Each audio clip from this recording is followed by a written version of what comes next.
Hello guys, നമുക്കൊരു chicken കറി ഉണ്ടാക്കിയാലോ. അതിന് വേണ്ടി ഞാൻ സവാള 2 എടുത്തിട്ടുണ്ട്, പിന്നെ തക്കാളി, വെളുത്തുള്ളി, ഇഞ്ചി, കാന്താരി എന്നിവയാണ് എടുത്തിട്ടുള്ളത്. ഇനി നമുക്ക് അടുപ്പത്തോട്ടേക്ക് കുക്കർ വെക്കാം.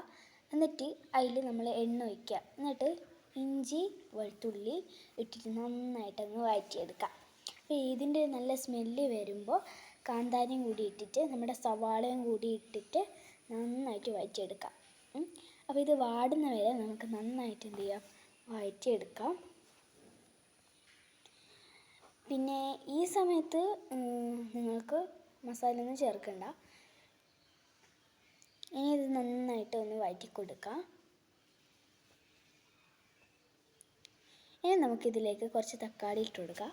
എന്നിട്ട് നമുക്ക് നന്നായിട്ട് അതും കൂടി വഴറ്റിയെടുക്കാം.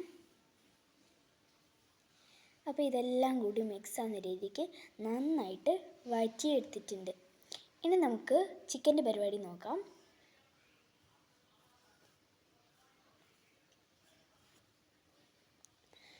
ആദ്യം നമ്മൾ ചിക്കനിലോട്ടേക്ക് വേണ്ടത്ത ക്വാണ്ടിറ്റിയിൽ മല്ലിപ്പൊടി ഇടുന്നുണ്ട്.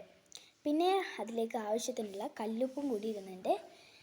ഇനി നമുക്ക് അതിലോട്ടേക്ക് 1 സ്പൂണ് മുളക് പൊടി, നിങ്ങൾക്ക് എരിവിനനുസരിച്ചുള്ള മുളക് ഇടാം.